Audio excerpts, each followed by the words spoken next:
Okay, so today I'm on. My name is Tom. Everybody, as you can see. So this is a quick video interview. We are performing with two, one lady and one gentleman, Margit and Rossi. And I will just kick start as how do I know the couple? Actually, I think you guys started when you were in Toronto, right? Yeah. Right. So I got a call from Rosie. Right? Basically asked me, hey, I saw your ad on maybe Kijiji somewhere, and I want to ask the price and everything.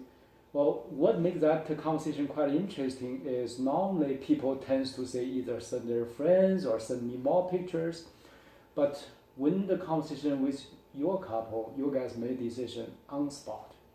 You say, yes, I saw your website, I see everything, I decide to go with it. So to that, I feel very honored, to be honest. So you guys come and seems you are very happy. Half year later, we know each other more and more. And one thing I learned from the couple is they actually spend a lot of times in Africa. And that actually rose my interest. I say, why one lady from Germany and one doctor from Canada go to South Sudan or go to Africa? What do they do? And after I talked to them a little bit more, I started to hear so many amazing stories. So today, I would like to share this opportunity with all the members of our community to listen to some interesting stories of their life journey, in the past, and basically what we can share together. So I will start with Margit first, if you don't mind, Margit. Mm-hmm. Could you just give me a brief introduction about yourself, please?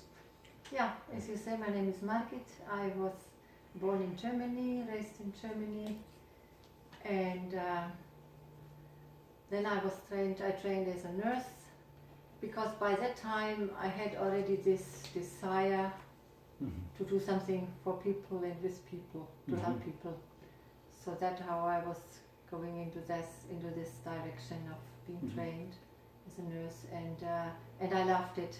I loved. First, I worked some years in Germany, and I really enjoyed it. And during that time, as I was working, I had already the mission in mind and in my heart. So I was going towards that direction and did some more training. Yeah. Oh, okay.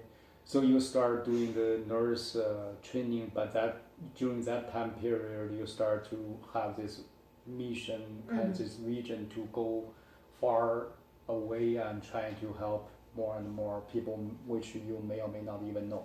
Yes. Okay.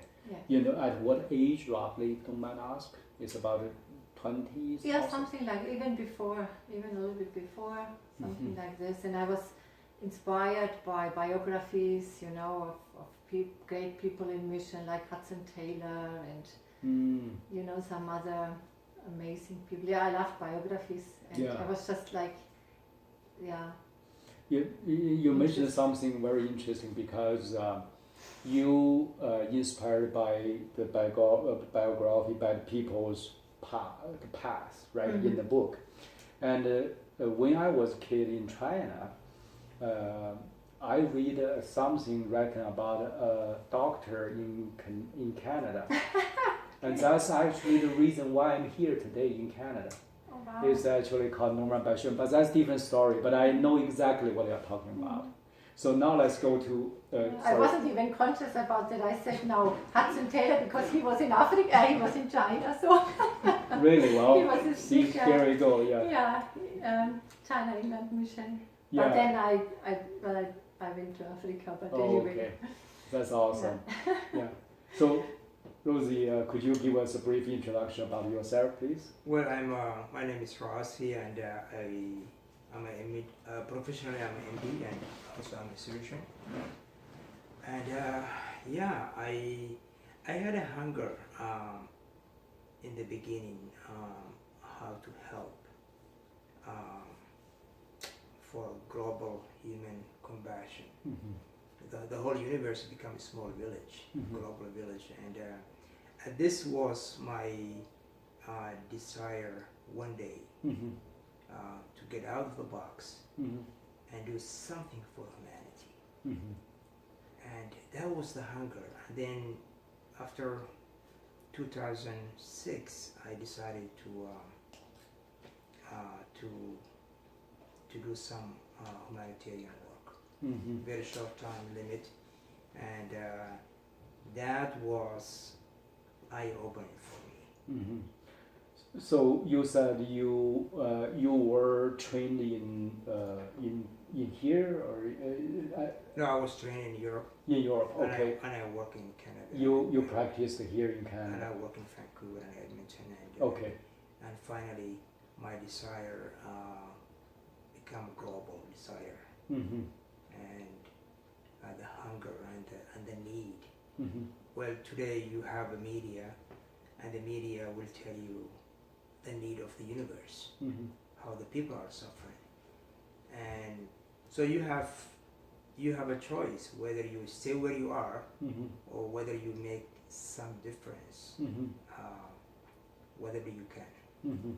So that was my first trip, and it was completely amazing trip. So in year 2006, you decided to sort of leave everything you established aside and start to take a trip. That's kind of okay. No, that was actually my first trip, and then Mhm. after that, hunger grew. Mm-hmm. There was more desire. There's more desire to do some work, and then I go back 2009. Mm-hmm. 2009, I did not come back. 2009, I stayed many years, actually, In Africa. in the mission, actually, I see. in Africa. Yes. Yeah. And I know. I started in Kenya, and then after that in South Sudan. Mm-hmm. Then I stay actually, and that's actually where I stay, and that's where I live now, is in South Sudan. Yes, South Sudan. Okay. Yes, that's fantastic.